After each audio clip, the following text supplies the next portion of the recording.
হাসির রাজা, জ্ঞানের রাজা, রসিক রাজা।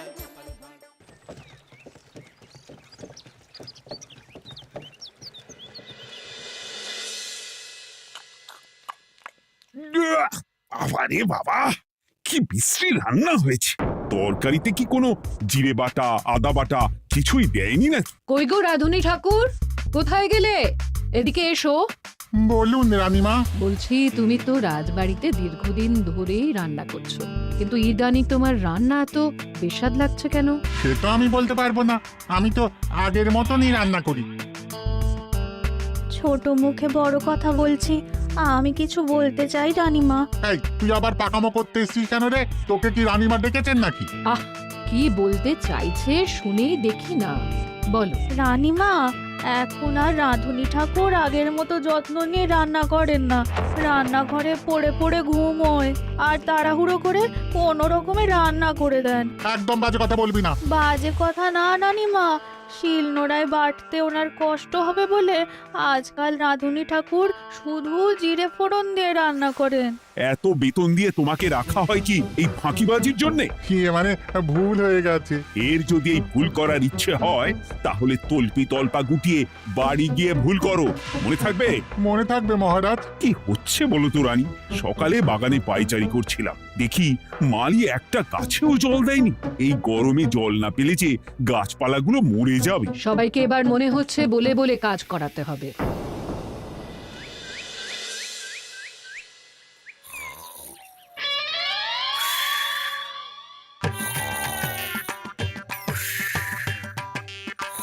কি গো, কদিন ধরে তো তুমি শুধু খাচ্ছ আর ঘুমোচ্ছ। বাজার দোকান কিছুই নেই গো, রাজসভাতেও যাও না। কি যে করি। কি গো দিদা, দাদু আজও ঘুমোচ্ছে? কি বলবো বলতো? আমরা কিছু একটা ব্যবস্থা করছি, দাঁড়াও।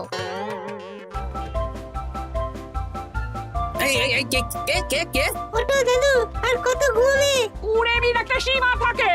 ওঠো বলছি, ওঠো, ওঠো না। আমি বুঝতে পারছি বাড়ির কাজ, বাজার দোকান এসব না করার জন্য তুমি পড়ে পড়ে ঘুমোচ্ছ। দাদু কাজে ফাঁকি দিচ্ছে দিদা। দে পুটি, আরে সরসরি দে দে।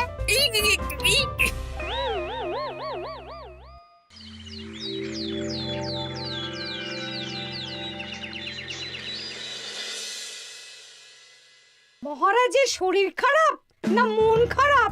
মহারাজ এরকম চুপ করে ঘুম মেরে থাকলে তো রাজপাট সব উঠে যাবে। কিছুই বুঝতে পারছি না। মহারাজ আছেন চুপটি করে, নেই যে মুখে শব্দ। ফাঁকি দিলে এবার তাকে করব আমি জব্দ। অনেক শুয়েছি, আর নয়। মহারাজ, কে ফাঁকি দিচ্ছে? আমি তো ফাঁকি দিই না। পণ্ডিত, তুমি দিচ্ছ নাকি ফাঁকি? না না, বৈদ্য। আমি ফাঁকি দিলে সবাই ওই রোগে ভুগে মরে যাবে। আমি তো রোজ সময়ই রাজসভায় আসি, তাহলে আমি বলছি আসল কারণ। রাজবাড়ির রাধুনী ফাঁকি দিচ্ছে, আর 3 দিন ধরে রাজসভায় গোপাল বেপাত্তা। হ্যাঁ, এই গোপাল বেটাই আসল ফাঁকিবাজ। ওকে বরখাস্ত করে দিন। গোপালকে যদি বরখাস্ত করা হয় তাহলে বিপদে আপদে মহারাজের পাশে দাঁড়াবে কে? অসময় মহারাজ বুদ্ধি পাবেন কার কাছে? এই সুযোগ, এই সময় গোপালকে মহারাজের চক্ষুশূল করতে হবে, তাহলে আমি একেবারে জেঁকে বসতে পারবো। মহারাজ, গোপাল ঠিক কতটা ফাঁকিবাজ হয়ে উঠেছে তার কোনো ইয়ত্তা নেই। হ্যাঁ বলুন তো। বেটা গোপাল কোনোদিন সঠিক সময়ে রাজসভায় আসে না। কোনো দিন তো আসেই না, যেমন আজকেও আসেনি। আর না এলে মহারাজকেও কারণটা জানায় না। আপনাকে সম্মান করা তো দূরের কথা, কোনো ভ্রুক্ষেপই করে না। এটা কিছুটা হলেও মন্ত্রী মশাই ঠিক কথা বলছেন। হ্যাঁ, এ তো একদম সঠিক কথা। ঠিক বলেছ। প্রহরী, প্রহরী, বলুন মহারাজ। তুমি আরেকজনকে সাথে নিয়ে এক্ষুনি গোপালকে তুলে নিয়ে এসো। আচ্ছা মহারাজ। বলি, তুমি আজকেও রাজসভায় কামাই করবে? অর্ধেক দিন কামাই করলে বেতন কাটা যাবে গো। গিনিমা, গোপালকে মহারাজ ডাকলেন। ওই দেখো, রাজবাড়ি থেকে প্রহরীও ডাকতে এসেছে। ওহ, মহারাজের আদেশ না শুনলে তোমাকে তুলে নিয়ে যেতে বাধ্য হব। আরে দাঁড়িয়ে দেখছিস কি? তুলে নিয়ে চল। ঠিক বলেছিস, তুই হাত ধর আর আমি পা ধরি। আমরা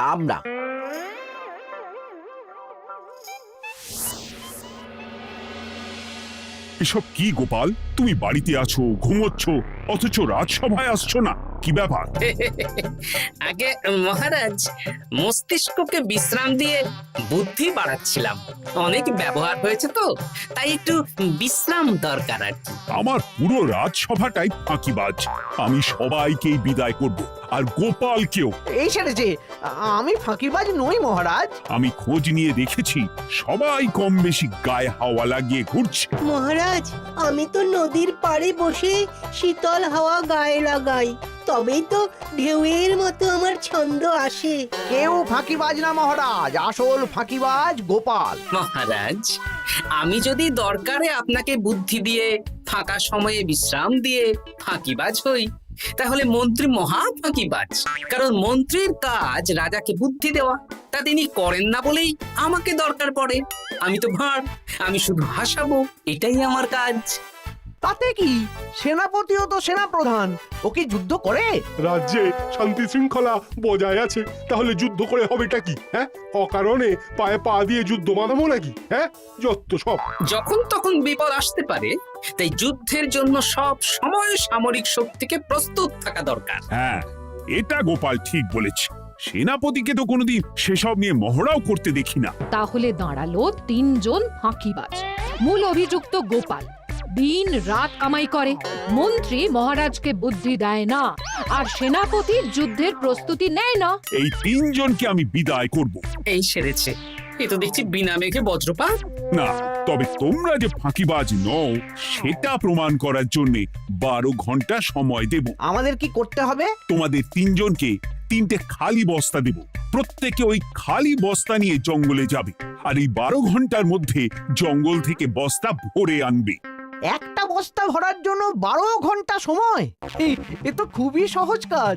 সহজ কঠিন জানি না, যে ফাঁকি দিয়ে ফাঁকা বস্তা জমা দেবে বা কিছুটা ভর্তি কিছুটা খালি আনবে, সে সাজা পাবে। আচ্ছা মহারাজ, আমি বস্তায় কি নিয়ে আসবো সেটা কি আপনি দেখবেন? তা দেখবো না, কিন্তু বস্তা ভরে আনতে হবে, আর যা বস্তায় ভরে আনবে তাই নিয়ে সবাই বাড়ি ফিরে যেতে পারবে। তার মানে বস্তাতে যা থাকবে সব বস্তার মালিকই পাবে। একদম তাই।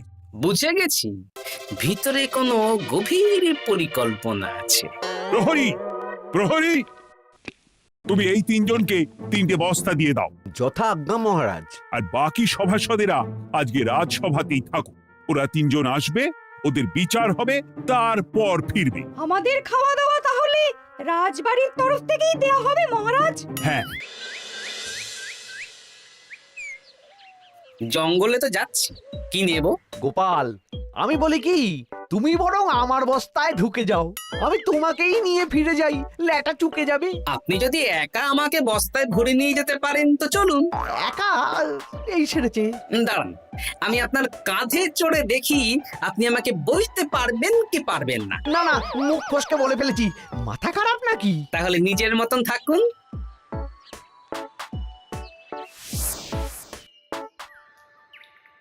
এমন কি বা আছে এই জঙ্গলে? আমার কাজে লাগার মতন তো কিছুই দেখতে পাচ্ছি না। ওই তো ওই দিকটা একটু ছায়া আছে বেশ, ওই গাছের নিচে গিয়ে বিশ্রাম নি। সেনাপতি, অত চিন্তা ভাবনা করার কিছুই নেই। মহারাজ তো আর দেখবেন না আমরা বস্তায় কি ভরে নিয়ে যাব। 12 ঘন্টা অনেক সময়। এখন বিশ্রাম নাও। আপনার ইঁদুরের পেট, আপনি বিশ্রাম নিন।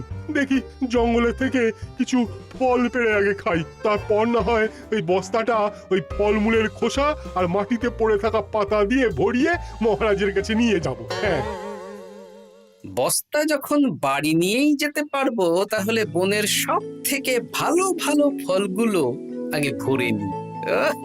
গিন্নিকে এবার বলবো, বাজার আনি না তো কি হয়েছে, দেখো কত ফল এনেছি। যাই, এর থেকে কিছু মহারাজকে ভেট দেব, মহারাজ বেশ খুশি হবেন।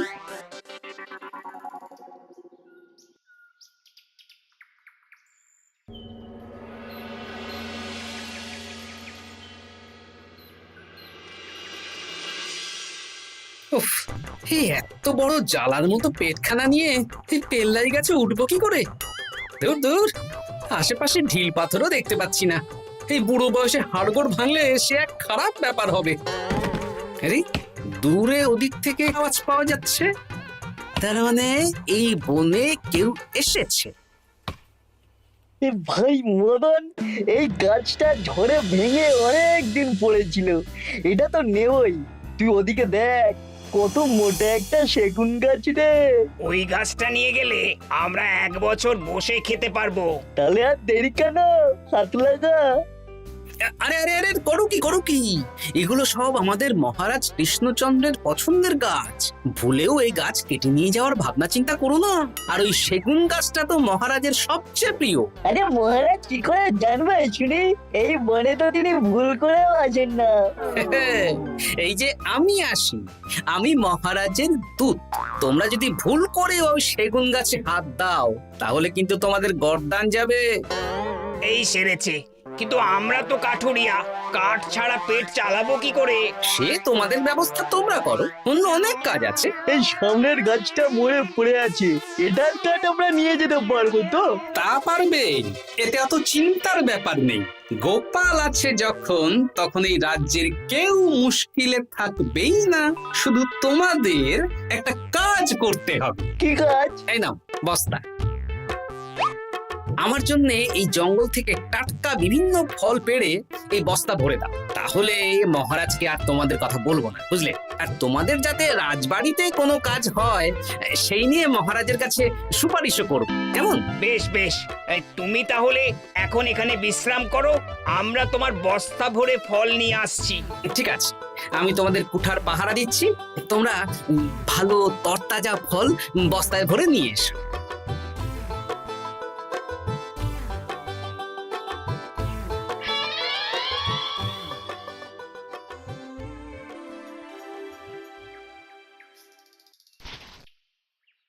ব্যাস ব্যাস ব্যাস, আমার বস্তায় পাতা ভরা হয়ে গেল, এবার যেতে হবে।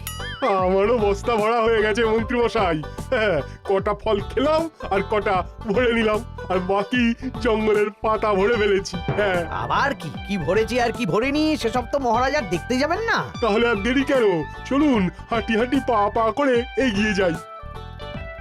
গোপালকে তো দেখতে পাচ্ছি না। ও বেটা যা কুঁড়ে, হয়তো এখানে এসেও ঘুমিয়ে পড়েছে। আবার কালকে সকালবেলা উঠবে।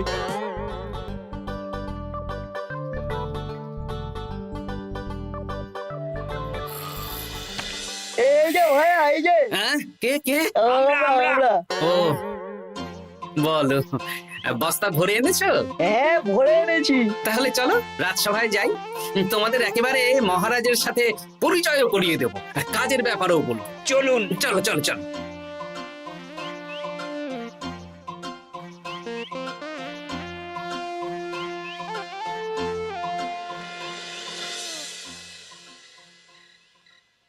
দেখা যাক মন্ত্রী সেনাপতি গোপাল কখন বস্তা ভরে আনে। এই তো চলে এসেছি, বিশ্রাম নিলাম, বস্তাও ভরে ফেললাম। এই দেখুন মহারাজ, আমিও বস্তা ভরে এনেছি। বাহ, তোমাদের বস্তা দেখে তো মনে হচ্ছে খুব হালকা। হ্যাঁ, আপনি যখন আমাদের বস্তা ভরে কি এনেছি সেটা দেখবেন না, তখন অত খাটাখাটনি করে কি লাভ মহারাজ? কিন্তু গোপালের এখনো অবধি দেখা নেই, ও কি সোনা গয়না ভরে আনছে? গোপাল যা কুঁড়ে আর ঘুমকাতুরে, হয়তো জঙ্গলেও ঘুমিয়েই পড়েছে। মহারাজ, আপনি একটা কাজ করুন, আমাকে আর মন্ত্রী মশাইকে যুগ্মভাবে বিজয়ী ঘোষণা করে দিন, ব্যাস। এত তাড়া কিসের? বাবা বাবা বাবা বাবা, তোমরা তিনজনেই বস্তা ভরে এনেছো, আমি খুব খুশি। আমার কথা শুনে কাজ করেছো, তোমরা তিনজনেই বিজয়ী। এবার বাড়ি যাও, যাও। গোপাল কি করে বিজয়ী হয় মহারাজ? এই বস্তা ভরে নিয়ে আসাতেও তো ওর ফাঁকিবাজি ধরা পড়ছে। কিসের ফাঁকিবাজি? এই যে দুটো লোক তোমার হয়ে বস্তা বয়ে আনলো, সে তো মহারাজ সহ আমরা সবাই দেখতেই পেলাম। তা তো ঠিক, গোপাল নিজে হাতে বস্তা ভরে আনেনি। মহারাজ বস্তা ভরে আনতে বলেছেন, আমি এনেছি, এখানেই কথা শেষ। আমি কাকে দিয়ে বস্তা ভরালাম, কে আমাকে সাহায্য করলো, সেসব তো কোনো শর্ত আরোপ করা ছিল না। কিন্তু পরীক্ষাটা তো কে ফাঁকিবাজ সেটা প্রমাণ করার পরীক্ষা। এখানে তো তুমি ফাঁকি দিলে গোপাল। এটাও ঠিক কথা, তাহলে গোপালের শাস্তি পাওয়া উচিত। মহারাজ, আপনার শর্ত ছিল সেই ফাঁকিবাজ বলে প্রমাণিত হবে যে বস্তা খালি আনবে। এইখানে আপনি একটা ছোট্ট ভুল করেছেন মহারাজ। বস্তায় কি আছে সেটা দেখবেন না, আগেই বলে দিয়েছেন। তা তো বলেছি। আপনি নিশ্চয় জানেন পাঠশালায় কিছু ছাত্রছাত্রী থাকে যারা পড়ার বইয়ে মুখ গুজে বসে থাকলেও পড়ায় তাদের মন থাকে না, মাথাতেও পড়া ঢোকে না, তাই সেই পড়া তাদের কোনো কাজে লাগে না। কি পণ্ডিত মশাই, এদেরকেই তো বলে ফাঁকিবাজ। বিলক্ষণ, এরাই ফাঁকিবাজ। ধন্যবাদ। তেমনি আমি যদি বলি সেনাপতি আর মন্ত্রী মশাই ওই ফাঁকিবাজদের মতনই ফাঁকি দিয়ে বস্তা ভরেছে, তাই ওদের বস্তা এত হালকা। সে তো আমি বুঝতেই পারছি। কিন্তু আমার বস্তায় যা জিনিস ভরে এনেছি তা একার পক্ষে সংগ্রহ করা মুশকিল ছিল, তাই আমি দুজনের সহযোগিতা নিয়েছি। মহারাজ, আপনি কি বস্তা খুলে দেখবেন নাকি? না না, আমি খুলে দেখলে আমার কথার খেলাপ হবে। এবার তো দেখছি আবার তিনজনের পরীক্ষা নিতে হবে। হ্যাঁ, নইলে প্রকৃত ফাঁকিবাজ কে সেটা প্রমাণ হবে না। কিন্তু ফাঁকিবাজ ধরার উপায় কি? মহারাজ, আমরা বরং আমাদের বস্তা নিয়ে বাড়ি না গিয়ে একদিন কারাগারেই থাকি, আর তাতেই প্রমাণ হবে এই বস্তায় সত্যি কি আছে যা আমাদের নিজেদের কাজে লাগবে। এটা ভালো বুদ্ধি।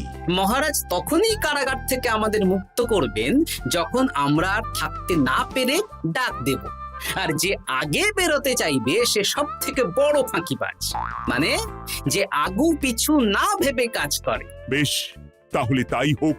মহারাজ, কারাগারে শুধু জল ছাড়া আর কিচ্ছু দেওয়া হবে না, কারণ বস্তায় তো আর জল থাকতে পারে না। না না, তা কি করে হয়? শুধু জল? হ্যাঁ, আমি তো লোককে দিয়ে বস্তা ভরিয়েছি। আপনারা নিজে কি এমন কাজের জিনিস ভরেছেন সেটাই প্রমাণ হবে। বেশ, তাহলে তোমরা কারাগারে যাও। প্রহরী, ব্যবস্থা করো। আর এই দুজন কাঠুরিয়া বেশ কর্মঠ মহারাজ, যদি কোনো রাজবাড়ির কাজ থাকে এদের দিয়ে করাতে পারেন। আমার বাগানের মালিটা খুব ফাঁকি দিচ্ছে, তাহলে ওদের সাথে কথা বলে নিচ্ছি। যাও যাও, তোমরা কারাগারে যাও।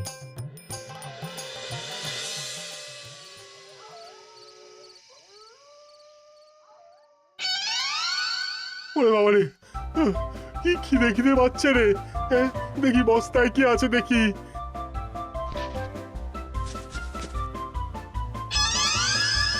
দু একটা পচা ফল, দেখি দেখি একটু ভালো আছে।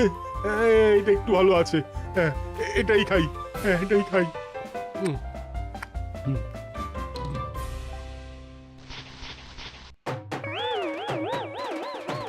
আমি তো শুধু পাতা ভরেছি, এই সেরেছি। আমাকে কি জল খেয়েই কাটাতে হবে? এবার আমি দেখি। আহা, টাটকা ফল আর জল। আমার কাছে যা ফল আছে এগুলো খেয়ে আরাম করে 5-6 দিন কেটে যাবে। ও গোপাল, আমাকেও কটা ফল দাও না গো। ও গোপাল, আপনি এখান থেকে উঠুন, অন্য বাগানে ফুল হয়ে ফুটুন। ফল খাবেন? এখন কর্মফল ভোগ করুন। ওরে বাবা, জল খেয়ে আর কতক্ষণ কাটাবো?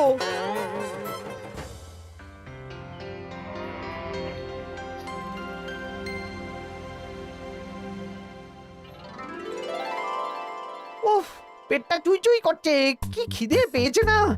আমি আমি বাড়ি যাব। আপনি বাড়ি যাবেন? তাহলে বেরিয়ে আসুন, বেরিয়ে আসুন।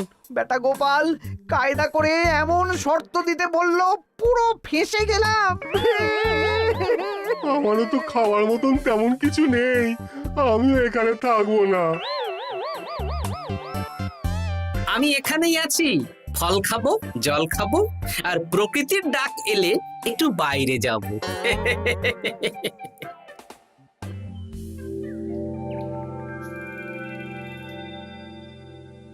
কি তোমরা কারাগারে এক রাতের বেশি তো থাকতেই পারলে না? কি আর করব বলুন মহারাজ, আমরা তো আর গোপালের মতন বস্তা ভরে টাটকা ফল নিয়ে আসিনি।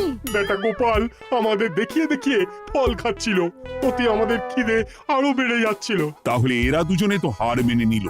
গোপাল কি করছে? গোপাল খাচ্ছে আর ঘুমোচ্ছে। ওকেও নিয়ে এসো। আচ্ছা মহারাজ।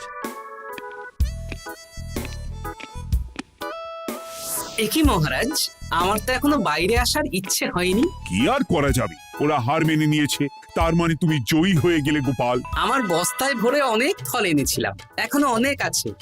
আপনি তাহলে বাকি ফলগুলো নিয়ে নিন। তাহলে তো এটাই প্রমাণ হলো গোপাল কাজের সময় ফাঁকিবাজি দেয় না, শুধু বুদ্ধি বাড়ানোর জন্য একটু বেশি ঘুমোয়। এই নাও গোপাল, তোমার উপহার। মহারাজ, আমি সময়ের কাজ সময়ে করি আর বাকি সময় একটু ঘুমাই। আমার এখন ঘুম দরকার মহারাজ, কাল থেকে অনেক ধকল গেল যে। বেশ, তোমাকে ঘুমানোর জন্য 1 সপ্তাহ ছুটি দেওয়া হলো। ধন্যবাদ মহারাজ। কি সেনাপতি আর মন্ত্রী মশাই, এবার বুঝলেন তো ফাঁকি দিলেই ফাঁকে পড়তে হয়, তাই কাজ করলে ভেবে চিন্তে করুন। চলি, খুব ঘুম পাচ্ছে।